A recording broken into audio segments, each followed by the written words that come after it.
Oh man. Hey, all right. We are live and I am so sorry about the barking doggy in the background. We're fixing that right now. Yeah, she's not sorry. But anyway, welcome back everybody to our weekly reject show. I am your host Chris. I'm here with my co-host Cody House and my beautiful wife and also co-host Lindsay. Um So yeah, how are you this week, Cody? Pretty good. How are you? Doing good. Doing good. Keeping my sanity now that the doggy is pacified and not barking continuously. But yeah, pretty good week so far. I'm kind of sad that there's no new Star Wars or Star Trek this week. I felt Yeah, kind of both lost. both shows ended last week, so Yeah, uh Strange New Worlds is not till June, right? uh, yeah, June 3rd or something like that, and then Lower Decks should be coming up here pretty And soon. then I think the next Star Wars show is Ahsoka, which is in August. Yeah, yeah. So, right? Yeah, they're making us wait.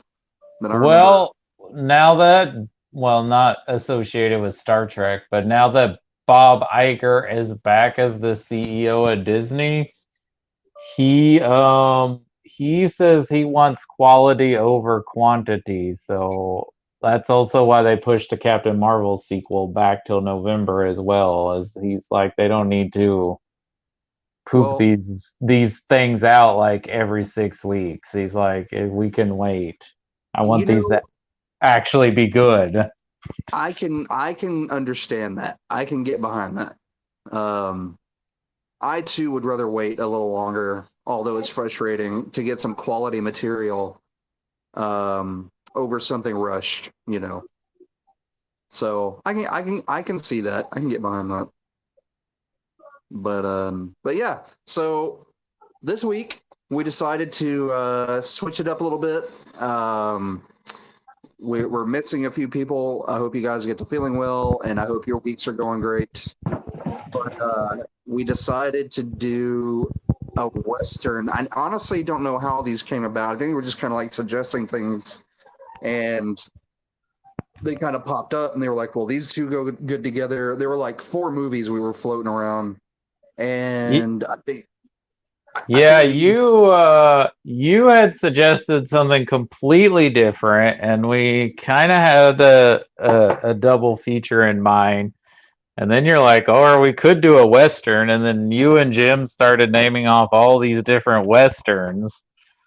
And when I think Jim, which is fine because I love this movie, when he said Rio Bravo, I was like, well, if you wanted to do a non Western with it, we could do John Carpenter's Assault on Precinct 13, which is basically has a similar plot, but in a modern telling, which it's not modern now because it's like 40 something years ago, but Right, right. But yeah, urban setting of a similar storyline. well, I thought first I love both genres. I love Carpenter movies and I love a good Western. And Rio Bravo is a great Western. Uh, although I lean more into the spaghetti stuff, Clint Eastwood, some of the more of the things that were in the when they started getting a little more adult and a bit darker. Unforgiven. A lot of the stuff in the 80s and the 90s. I think we had mentioned Silverado, which is uh, a Yeah, fun that's movie. like a It's got fun throwback western that was made in the 80s with and is directed by Lawrence Kasdan. It's got a really great cast. right, and then one of my all-time favorites, especially the soundtrack, is Quigley Down Under, which we get the wonderful. We get not only Tom Selleck, but Alan Rickman is an Yeah. awesome villain in that, and it's different. It's a different type of western with the setting and stuff like that. So I always thought it was real fun. But Yeah, that is probably Tom Selleck's best movie as he tried to branch into becoming a film actor that I Yeah. guess didn't really take, because we'll never know. Maybe in an alternate universe, Tom Selleck became a huge movie star when he got to be Indiana Jones. But I think Indy would have kick-started it for him. But his indie takes are all right. Like, I could have seen him being indie other than who we have or who we got. But well, it's kind of hard when we're so used to it, and right. he loves that character so much. It's like I think it's the only character he cares about playing now. Yeah. And it's such an iconic character. I'm glad he likes it and he doesn't shit all over it like he does Han. Well, he wanted to die so many movies ago, and they wouldn't kill him. But yeah, so let's go ahead and talk. I've got a lot to say about Precient 13 because it had been years. Like, I caught this way back in the day on VHS, and then I would catch it here and there, like bits and pieces on what felt like TNT, like one of their movies that they would show on Saturdays, like really late at night or something like that. Or so are we doing Assault first? Well, no, let's do Rio first. Let's go ahead and get Rio Bravo. I like that movie, but I probably don't have as much to say about it. Oh, well, I love this movie. It's probably my favorite John Wayne movie. And it's directed by John Carpenter's favorite movie director, Howard Hawks. And Howard Hawks is something that a lot of directors that aren't auteurs, but don't do it as well. So Howard Hawks was the ultimate journeyman director. He pretty much directed a great movie in almost every genre. He directed the original Scarface from the 30s. He directed Bringing Up Baby, His Girl Friday. He did Gentlemen Prefer Blondes. He did To Have and Have Not. I mean, you pick a genre, the guy kind of tackled it, and this is kind of his best Western. And despite the reasons why John Wayne wanted to make this movie, the movie still rules. Oh yeah, like I have to agree with you on it being probably Wayne's best Western, in my opinion. I know a lot of people will argue. I mean, a lot of people would say True Grit or The Shootist or Red River, also directed by Howard Hawks. The Searchers, Stagecoach. I mean, Sons of Katie Elder. The guy was in a lot of classic films, especially if you're a fan of Westerns. And for a generation, he is immortalized as something beyond human. And despite his real life personality, and like I said, so the reason this movie kind of happens from the John Wayne point of view is he did not like the movie High Noon. He called it un-American, which High Noon was an allegory for the whole communist trials going on, right? And if you don't know the plot of High Noon, Gary Cooper is the sheriff of this town. There's an outlaw named Frank Miller who's coming in on the train that arrives at High Noon, and he's going to kill the sheriff, and none of the townspeople will help him. And John Wayne didn't like this movie. Of course, John Wayne also famously turned in several people during the whole McCarthy trials. Right. And got out of service. Regardless of that, yeah. Howard Hawks needed a hit movie. His last movie flopped. And this, I don't know how they get it, but also I watched this on HBO Max, which had a wonderful presentation because they own Turner Classic Movies from Martin Scorsese, which was just awesome.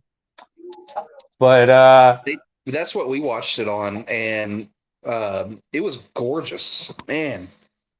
yeah, Such the a good Technicolor, and this is really for this time period in the late 50s. This is kind of a bare bones, kind of low key Western. Like, there's not a lot of exterior shots of the landscape, and right. kind of what Westerns were at the time. And I mean, this movie is cool. I mean, essentially, it's these group of guys just hanging out, waiting for the bad guys to show up. But it's a really cool movie. So yeah, John Wayne is John Wayne, and he does that well. Dean Martin's great as the recovering alcoholic deputy. Yeah. Yeah, like you're right. Not only and it didn't seem like even the performances seemed great. Like they're Yeah, yeah. Even little Ricky Nelson, who's like 18 or 19 years old, was pretty good in this movie. yeah, and like I said, I think I was more blown away rewatching it with the color, like rewatching it cleaned up and everything's so vibrant. And I think that helped things like the acting stand out more to me. Like it was weird. It was like watching, almost like watching a modern Western, but a little more cheese. Yeah, and maybe this is kind of the bridgeway between what will come in the late 60s onward. Right. Even though the westerns kind of die out after the 70s, but this is kind of a nice bridgeway, because this is not like what westerns were at the time. Also, man, how awesome is Angie Dickinson in this movie? Oh yeah, yeah, she's pretty badass in this. Oh, Yeah, but famously, apparently, John Wayne didn't like that they had her be his romantic opposite because of their age difference. Even though I think John Wayne's third wife ended up being younger than Angie Dickinson. oh wow. But funny thing, guess who's closest in age to Angie Dickinson in this movie? Dean Martin. Well, it would have been closer if they had paired them up. It's still her and Ricky Nelson. Ricky Nelson is only 9 years younger than Angie Dickinson. Wow. I think Dean Martin was about 12 or 13 years older, but I guess that would have been a little bit better than John Wayne, who's like 20 something years older than her. Yeah. But it's Hollywood, especially in that era. That was very common. Oh yeah, and it still is kind of. I don't think it's as prevalent as it was, but I mean, when Sean Connery was still doing movies into the 90s and 2000s, right? What was it? Was it Entrapment with Entrapment with Catherine Zeta-Jones? Yeah, he's almost 40 years older than her. Right. Yeah, that was even back then. That was like, ew. Oh, Walter Brennan is hilarious in this movie. It's the old guy that plays Stumpy. Yeah. You guys said you didn't finish it this time. Did you get to the music though? Because I know it seems random, but hey, you got Dean Martin and Ricky Nelson in your movies, so you got to have some singing in it. I know they sing, but I don't think we got to the singing part. Oh my God, you got so much good movie left. I know it. Like I want to. I don't know if it was half or halfway, because we started it last night and it got really late, and I was like, man, we gotta go to bed, and so we ended up stopping it, and we were gonna try to finish it today and just couldn't. So, which we're gonna go back and finish it. But we definitely missed the singing part. You haven't even gotten to like most of the action yet. Yeah, we missed out on a lot. Like it sucks, but yeah, we're definitely gonna finish it because it was great. Like I was into it until the Slumber Time monster hit me in the face and knocked me out. Yeah, I can't stay up anymore. But yeah, we definitely missed a good portion of it. So basically, what happens is John Wayne's sheriff of this town. They arrest this guy because he pretty much murders a guy in the saloon. And he's the brother of a very wealthy landowner who's probably corrupt. And I'm guessing this movie takes place during like the cattle time, the whole cattle range wars between the cattlemen and the sheep herders. Right. I'm guessing it's around that time period, roughly. Because this is in Texas, and this is, Texas is a state, so it's at least in that era. But right, most of your westerns are a post-Civil War time period for the most part. And it does. I can understand Howard Hawks being Carpenter's favorite director because there are similarities between this from what I'm hearing and what I can remember watching this years ago, and the plot and everything is very similar to Assault on Precinct 13, or there are elements. Yeah, there are elements. So basically, they arrest the guy. They're waiting basically because it's the Wild West. They got to wait for the marshal to show up to take the guy to wherever he goes because, they just have like that little cell, And the rich guy is trying to muscle and buy men to try and scare them, either to release them or kill them to get him out of jail. And it's basically them holding their own. And John Wayne's aided by Walter Brennan, Dean Martin, Ricky Nelson, and then Angie Dickinson and the guy and his wife who owned the inn and saloon in town. And most of the movie is just them hanging out till the action shows up. But another funny thing, every time I watch a Western, you know how everyone talks about, how the open carry laws, it's like the Wild West. We had more gun control in the Wild West than we do now. Yeah. No, that's the truth. Because, people come into town and they're like, turn in your guns. Yeah. I mean, it's like, okay, here, put them in this big basket, check in, and then you can check out, which makes sense. You don't have people shooting neighbors in the face, going to the wrong door or. Yeah, but I love this movie. It's a great film. It's got great performances. It's just a cool movie. It's like a hangout film. This is one of Quentin Tarantino's favorite movies, and apparently he would show this movie to a date, and if they didn't like the movie, he wouldn't keep dating them. Wow. I'm pretty sure that and a very strict feet regiment. Like, hey, I'm gonna put on this Western. Let me see your feet. Huh? Yeah, and as soon as he was like, that's weird, he's like, never talk to me again. Yeah, get out. But yeah, and then Howard Hawks and John Wayne kind of remake this movie twice. El Dorado more so than Rio Lobo, because El Dorado, Robert Mitchum is a drunk sheriff. James Caan plays a guy named Colorado instead of Mississippi. Yeah. It's also just switch the names to a different state and you're good. Yeah.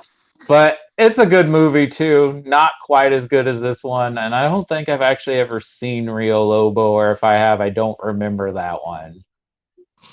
I have. Like, my dad watched a lot of like John Wayne growing up, like everyone's dad did. So I've seen probably most of his World War II movies and a large portion of his Western catalog. albeit Yeah, years ago and only once or twice maybe, but I've seen most of his westerns, but this is my favorite one. Not because I think it's his best performance, but this is like just my favorite one to watch as a movie. Right. I liked this one. I liked this one, and then his last one was the shootist he did. That might be one of his best performances. Yeah, they had Ron Howard and Lauren Bacall and Jimmy Stewart. Yeah. Funny story about that movie. When they were making it, there's that shootout in the saloon, and the director is Don Siegel. Of course, Don Siegel worked a lot with Clint Eastwood. And he's like, "You're gonna have to shoot this guy in the back," and he's like, "I'm not shooting him in the back. I'm John Wayne. I don't shoot people in the back." He's like, "Well, Clint Eastwood would shoot him in the back." He's like, "I don't care what that kid would do." Yeah, right. Well, I mean, I can kind of see that. It's kind of like Christopher Reeves didn't want people to see him while playing Superman, didn't want to see him smoke or drink, or he really tried to portray that. And I know that's weird comparing Christopher Reeves to John Wayne, but as far as like presenting a persona and I mean, who's to say little kids who saw Superman in the theater did not idolize? They probably didn't even know his name was Christopher Reeve. They just thought that guy was Superman. Right. Why is that any different than a little baby boomer watching? Because you think about it, westerns were superheroes for the baby boomer generation. Oh yeah. As far as what they saw on movies and TV. For sure. So that was kind of like that was the superhero genre of the day. But yeah, who's to say a little kid that saw Superman in the theater didn't think of the same way my dad might have felt when he watched like a John Wayne movie on the big screen or something. Right. But yeah, I highly recommend this movie. It rules. It's fun. It's also just a cool hangout movie that's got great humor, and it's got a really great final action sequence. So I look forward to you watching the rest of this movie. Oh, for sure. Yeah. Again, I have seen this. This is one of the ones that I've seen before, but it's been years, so I'm definitely going to finish it. It's Lindsay's first time watching it, and she actually was kind of enjoying it as well. So, but yeah, like from what I've seen, from what I remember, if you like westerns, I recommend it as well. And it's a really cool film, and especially if you watch it on HBO, because it looks gorgeous. It is a gorgeous copy. It's cleaned up, the colors, everything's vibrant, and it's very enjoyable. Oh, so before we do go to Assault, Lindsay, you liked what you saw so far. Had you seen older westerns before? She'll be right back. Oh, okay. Well, we can move on then. She had to step back, but when she comes in, I would like to hear her comment on that too as well. So, but anyway, let's move on over to Assault on Precinct 13. Again, this is one that I had caught years ago. It was a VHS rental, and I had seen it here and there on TV, bits and pieces, but actually had not sit down to watch the entirety in a couple of years. So I really enjoyed this movie. This movie was great. This movie fucking rocks, is what it does. And you mentioned earlier that it was like a late night, you'd catch it on cable. I think the reason why is because this is kind of like an exploitation film. It's kind of it's very grimy and grindy. Like You know, they talk about how much money Halloween made based on its budget. I think Assault on Precinct 13 even had less of a budget than Halloween. Oh wow. Like it definitely felt like something you'd see at a Grindhouse double feature. Um, it was a slow build, and he used that suspense that you got from Halloween. Like these gang members, you don't ever see them up close. Really, I mean, you do here and there, but for the most part, when they are under siege, you just see them like advancing from a distance, and there's just a Well, lot of buildup, and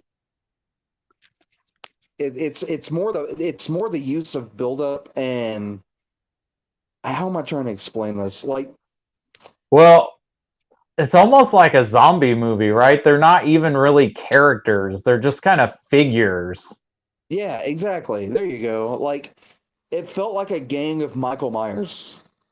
Oh, for sure. And I thought it was very interesting that, and this is in the 70s, mind you, that Carpenter made the gang members all different races. So there's like no, like, there's probably someone of every race playing a gang member in this movie. Right. And in Yeah, yeah. fact, the guy who infamously, which people still can't believe they got away with it or that they did it, the guy who infamously kills the little girl in the movie, I Right. believe he's also in Escape from New York, which he has actually lines in that one. Okay. He looked familiar. Yeah, I think he's the guy with the spiky hair who comes up and tells them, "Hey, if you want the president," blah, I don't know what his lines are, but he has like a few lines. Okay. He's one of the Duke's dudes. Um, Speaking of Escape from New York, don't you think the character of Napoleon Wilson is pretty much just like a rough draft of what Snake Plissken is going to be? Yeah, he did feel very Snake, very very Pliskin to me. Very cocky. And I love I can't remember the lady's name. She was working the front desk, but like after that first murder attempt, her eyes just go like she just looks. That's the trauma, Christopher, not the drugs. Yeah, she looks fed up through the entire rest of the film. Like she's like, I'm over this. Like I was supposed to be off, you know, hours ago. Yeah, now I'm getting shot at, and you know, almost murdered. And just her expressions and the way, like there were times where she acted like Snake as well. Well, yeah, I mean, She they're just like close. she sticks the cigarette in his mouth and then like flicks the light and lights it and just gives him this look like, hey, I'm badass and I know it. Well, yeah, she takes down that dude when she's like letting them out, right? Like when they first raid, like she takes that guy out while she's still unlocking the cells with them in it. Right. Yeah, she catches half a bullet to her arm. She's just like, oh, And she fine. just stands there. Hey, okay, sorry to deviate, but while you're here, we wanted to ask you um, about older westerns. What was it, Cody, that you wanted to?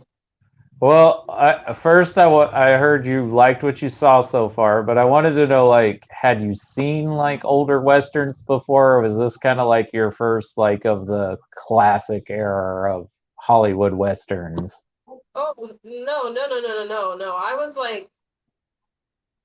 I was big on the old movies. Like TCM was one of the channels that we got with cable. Oh, cable, you terrible service. That I watched regularly. I've seen a lot of westerns. I don't have any like great standout names that come to mind. I'm thinking of like some really less macho westerns. I'm thinking of like the Harvey Girls. There's cowboys in that. I'm thinking of like Musical westerns? no, not even Or musical just- westerns. I know Harvey Girls is musical, but I love older movies. I just don't watch any of them as often as I used to. not All right. the ones I've seen. But I thought it was a really gorgeous copy with on HBO. But it was yeah, what we saw was really great. Like I love a good cowboy movie as much as any other cowpoke, but Well, I already teased, I don't know if you were here when I said it, but there are going to be some songs in the movie because you have two singers in the movie. it's true. You know, That's true. Dean Martin. Yeah, I was curious about Dean Martin like putting a track in there somewhere. Yeah, they got him and Ricky Nelson singing together and Ricky Nelson playing the guitar. Ah, so it is a musical. A little bit. And John Wayne is just standing there laughing because he's like, I can't sing. Yeah, just laughing because he can't join in. Yeah. But yeah, I love this movie.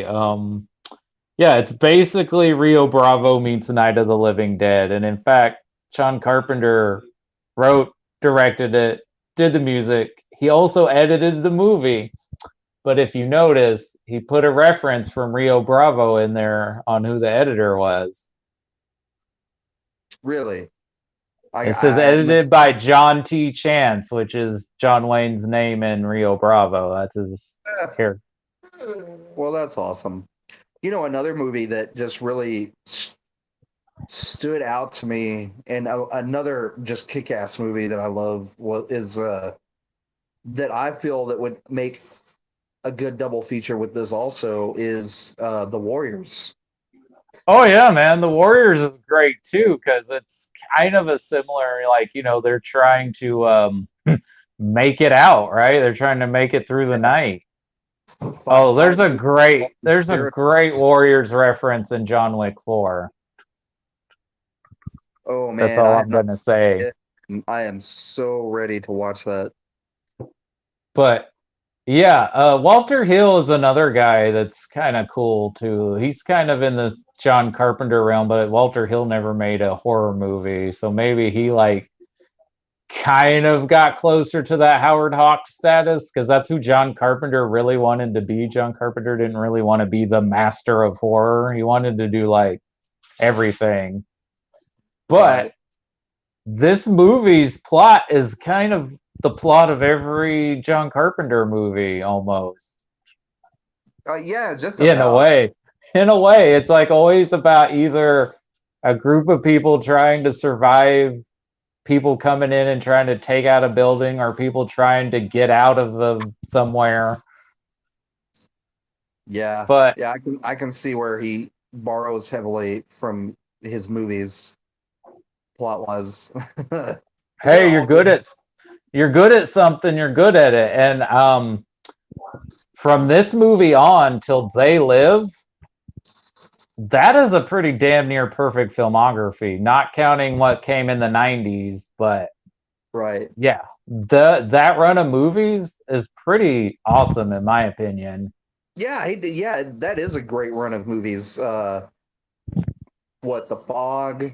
So you got Assault on Precinct 13, you got Halloween, you got The Fog, Escape from New York, The Thing, Christine, Starman, Big Trouble in Little China, Prince of Darkness, and They Live.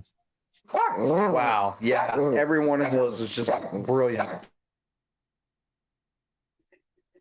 Yeah, those all rule in my opinion. Yeah, there is not one bad movie out of those. Yeah, so I think it's funny it's called Assault on Precinct 13 when it's not Precinct 13. I think it's Precinct 9, but they say something about 13 in it. But That's it's what not. I was wondering. It's like it was Section 13, Precinct 9, or something like that. Yes. Yeah. Sounds more dangerous. Yeah. Well, of course it does. Yeah. Unlucky.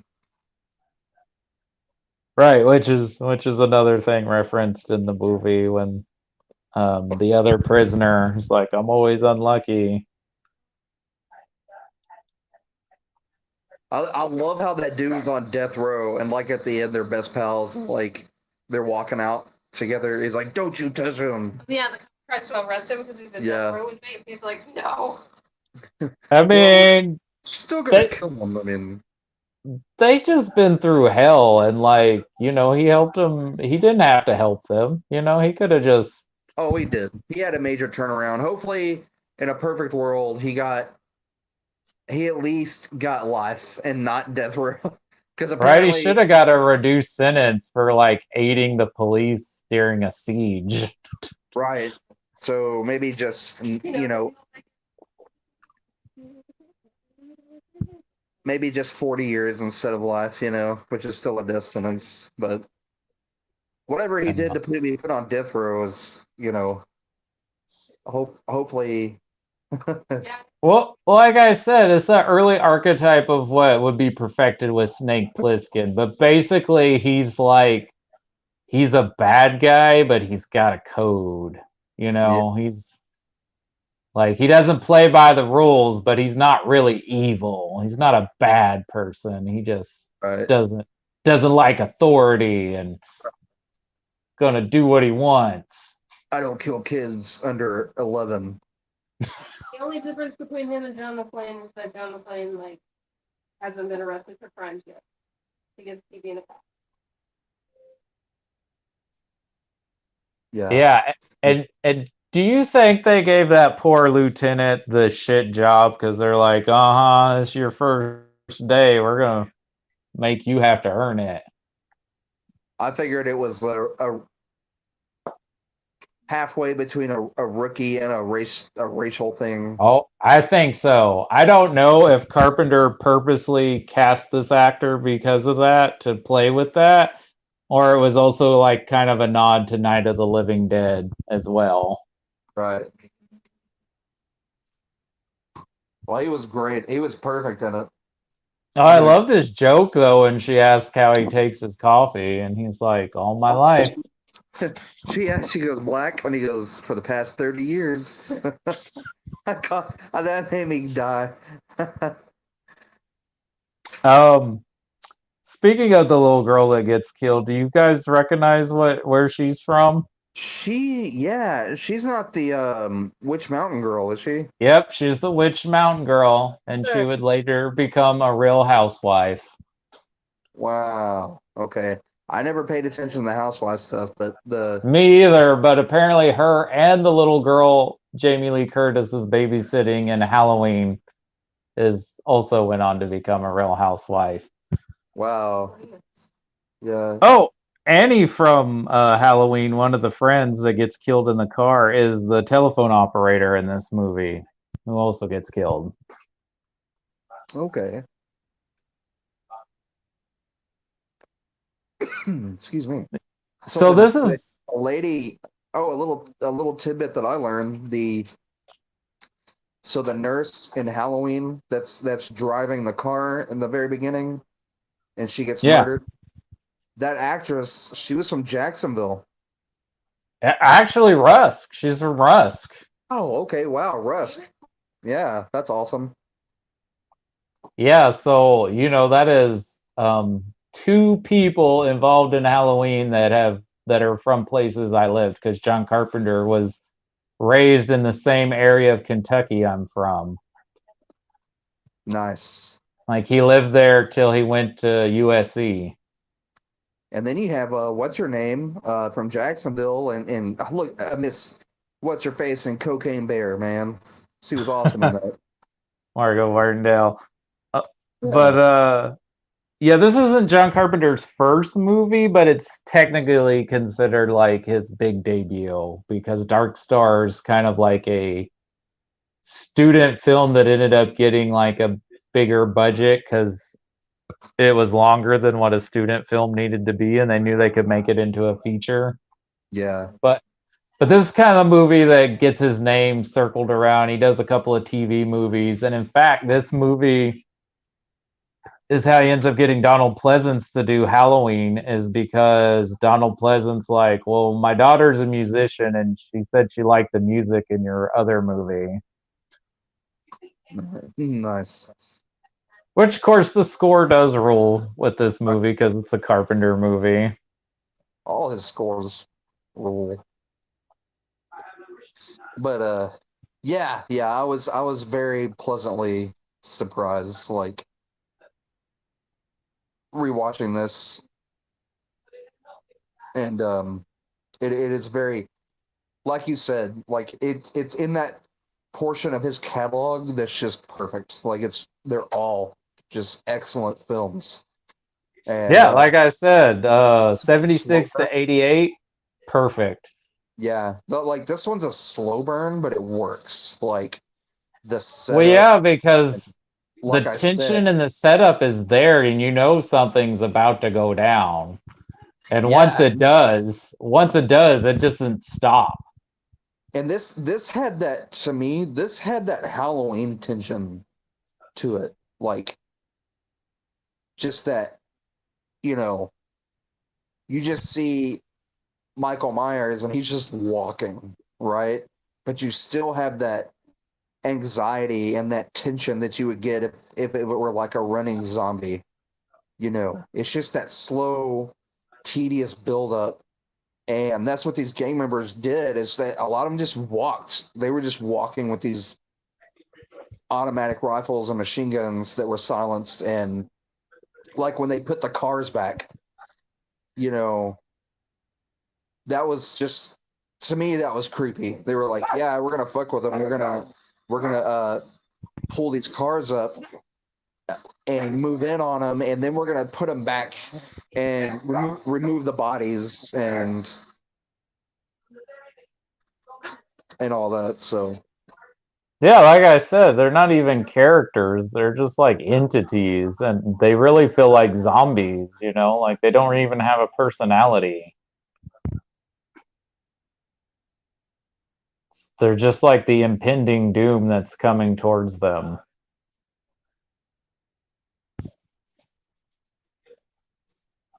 right, I highly recommend this movie. Like, if you get on a Carpenter kick, or you want a good double feature or a triple feature, and you love westerns, then definitely watch this.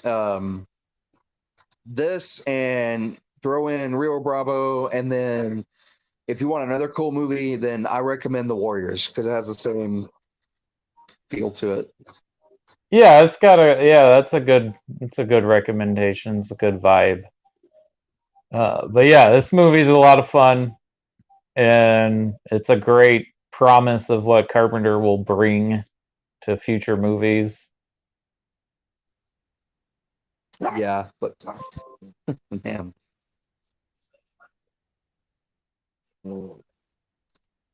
um, man, there was something else I was thinking about before I got interrupted by barking. That really stood out, and I loved about it. Other We than it talk just about being, the music, the plot. Austin Stoker as Lieutenant Bishop, Darwin Johnson as Napoleon Wilson. You mentioned Laura Zimmer. The guy playing the main cop who kind of is there to get Napoleon Wilson and those other guys. He's in a lot of Carpenter movies. He's the sheriff in Halloween, okay, Charles I thought Cyphers. it looked familiar. And I believe Tony Burton, who plays the other inmate that's in there with him, he's like is he Apollo's trainer in the Rocky movies? Yes, he is. Yeah, because Lindsay was like, "Oh, he looks familiar. Who is he?" And I had to look him up. But yes, that is Apollo's trainer. Yeah.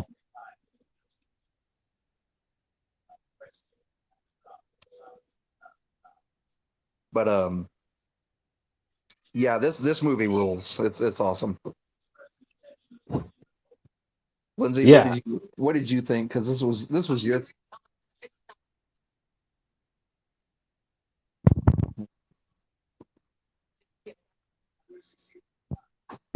It's a slow burn at first. Like it's like it is a little tedious at the beginning, and it's kind of.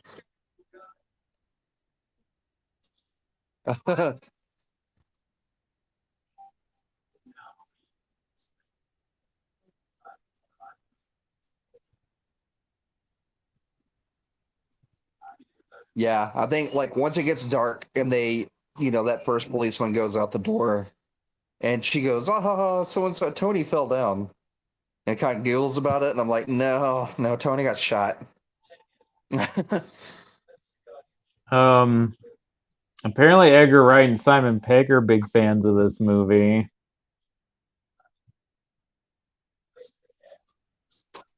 There's a reference to it in From Dusk Till Dawn.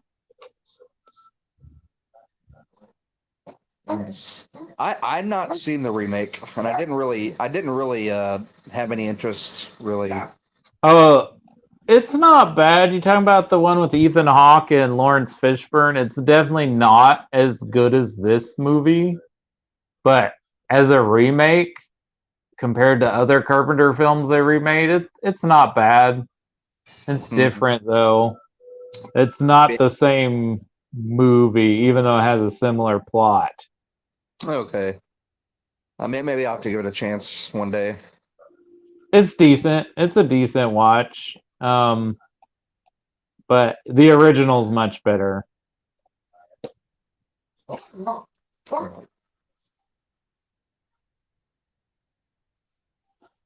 But Well, what do we want to do next week? well, I thought since May is Asian Pacific Islander month and Everything Everywhere All at Once won Best Picture, why don't we talk about that movie and Parasite, which also won Best Picture a few years back? I have not seen Parasite, but I heard it is really good, and I've been really wanting to rewatch Everything Everywhere All at Once. So what do you think about that for a double feature since that is the best film of last year according to the Academy of Motion Picture Science and whatever they stand for? Right, I am good with that. Parasite's a scary movie. Is Parasite a scary movie Um, or more suspense? I guess. it's considered more of a thriller dark comedy, but that's why I just wanted you to watch it to see if you would want to count it as a horror movie, because it does have those vibes, but I think it's technically considered a thriller. Okay, because I don't even know what it's about, but I know that I've Oh, heard it. well, little you know, the better. I don't want to tell you anything. I want you to go in as cold as you cold can be. Well, good because Because I have it not is listened one of those to. movies, the less you know, I think the more you'll like it as the layers peel back. Okay, good. Then yeah, I'm definitely in for that. So, um, that sounds good. And I know we've been putting it off and putting it off, but I have finally nailed down. I've kind of reworked my Star Trek show. Phil Cherry is going to come on and do a show each week, and I'm going to ask him, but I think we may start with Enterprise and do chronological order as far as series. And so that'll be up for, and it's not really going to be a set night. It's just whenever we can, you know, get together and do it. But we'll post. Regular old adult schedule. Yeah, yeah. But Okay, so you guys are gonna do So you're gonna do timeline chronologically. I think I don't know yet. I've got to ask him. Interesting. We got those ADHDs. We may go all. Yeah, we may just jump around. Time travelers. That's what we. Actually, that's not a bad idea. Just to keep it fresh and interesting, is just do different shows. Just do effort, jump around and do different episodes from different series. So because there's over 800 plus hours of it out there, so it's not like we don't have plenty to choose from. But No, you got a lot. I just want to talk Star Trek. I love it that much. I've been really, I don't know, obsessing with it here lately. One of my hyper focuses, I guess. And yeah, I just been wanting to talk Star Trek: Why Strange New Worlds coming up, and Lower Decks and all that, and I think there's just a lot to talk about. So, but anyway, now you wanted to do what about Bob?